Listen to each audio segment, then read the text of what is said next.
Okay, niggas, I'm gonna say this right now. I just watched Avatar: The Last Airbender, the first episode of the live action show, and this is just me. This is actually my second take. The first time I recorded, I was gonna edit shit, but then I tried to edit the shit, and I was so mad. I hate this show, man. I hate this show. The original was a masterpiece, absolute masterclass, top perfection. Every episode hit. Every episode had meaning to it. Even the dumb episodes, which you think like we could like throw that shit away, like the Great Divide. Like nobody will fuck with the Great Divide. Like to be honest, like it was the children's show. Like they put in some funny episodes, but the Great Divide was a real episode we really cared about. It didn't mean shit to us. But I'll tell you this right now. The show was perfect. 10 out of 10. When everybody asks me what's the greatest thing you ever watched, I say Avatar. I say Cowboy Bebop. I say Code Geass. That's a little bit controversial, but that shit's in my top 10, okay? But Avatar is always in the conversation. Always in the conversation. Then they make this bullshit. Sorry, my mother's in the other room, so we gotta like keep it a little sus. It's bullshit. Fucking bullshit.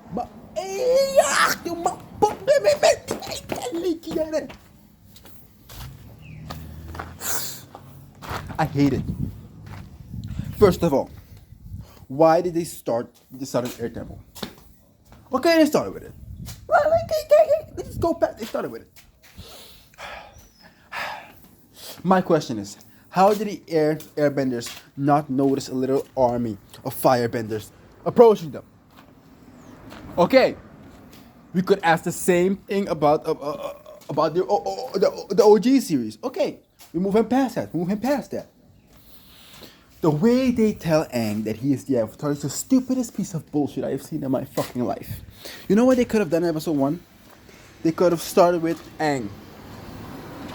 Give us 5 minutes of Aang talking to his friends. Then boom, you're the Avatar. He learns it. His life changes. They can't have no friends anymore. Then, you know, the whole shit that happens in the Southern Air Temple. He talks to Gyatso. Gyatso tries to like cheer him up. And then the meeting happens. First thing I gotta say, why was there a woman in the Air Nomad meeting? I'm not being sexist, but the Air Nomads goddamn were sexist. And they kept the woman in their place. The kitchen! They stayed in the kitchen making them goddamn pies. If you thought Gyatso can make a pie, them bitches can make a better pie. They kept them bitches in the kitchen. But you know, they decided to put one in the meeting room. Like, goddamn, did you not read the comics, my nigga? Like, they were not allowed in there.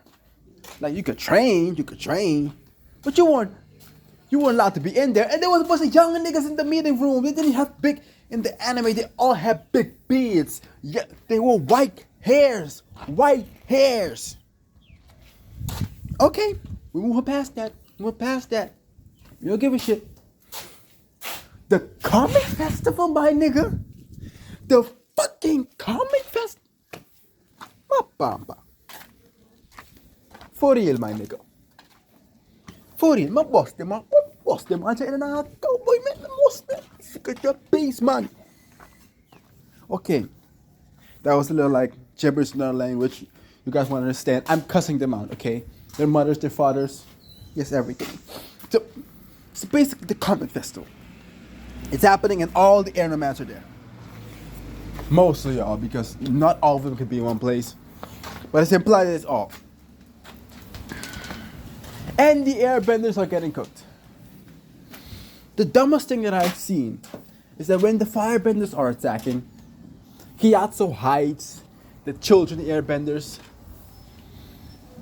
in a goddamn house. Knowing that you can fucking fly. Yep, away. Get on the bison. Get on your bison. Fly away. You just have to fly. All you have to do, buy enough time and fly away. But you know, you could make the same argument for the OG series. So we're not gonna talk about that, okay? The way Aang gets found out, Katara and Sokka like find Aang. Speaking of Katara and Sokka, sorry for that blasphemy of that name. He's a goat. He deserves better. Sokka was a fucking joke. I'm talking in the OG series. He was a delusional ass nigga. His soldiers were a bunch of 8-year-olds and 10-year-olds. There was one nigga that looked 14. He looked like 16, 14. He was too big. They were all a bunch of kids, and Sokka was delusional. He was delusional. He thought he was this big ass nigga in the village. He was fighting niggas. He wasn't fighting shit. He wasn't fighting shit. There were but old women and children there. And now what they got gates. They got weapons. They even got rid of the scene where Sokka put on the face paint. That's my guy. Sokka being ready to die for the village. Knowing that he couldn't do shit. But he like put on the face paint. God damn. Like, I'm on board, nigga. Bring back that Sokka. But in this show, Sokka was piecing up Zuko. Like Zuko was cooking him. But them niggas were fighting back. Like, if you look at the live action adaptation, the Water Tribe was low-key able to fight back. See what I mean, boys? See what I mean, boys? They were able to fight back. What does that tell you? What the hell does that tell you? It tells you that they could have won if Aang interfered. But that's not like that in the real show, because they were a bunch of kids with no weapons and just a goddamn boomerang. With a boomerang. Zuko couldn't do anything. I'm sorry. Sokka couldn't do anything in the show. He was a joke in the beginning. He had to train with Suki and Master Piandao, and he had to get better, and he had to learn.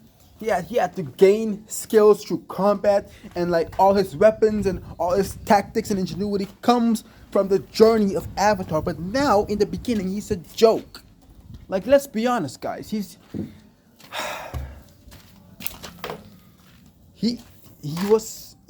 The show made him into a good leader at the start, which is not exactly what's supposed to be. He's supposed to mature into that. He's a goddamn kid playing commander. That's what he is right now. But yeah. Just go on. Katara. Fuck that bitch. Oh no. I mean,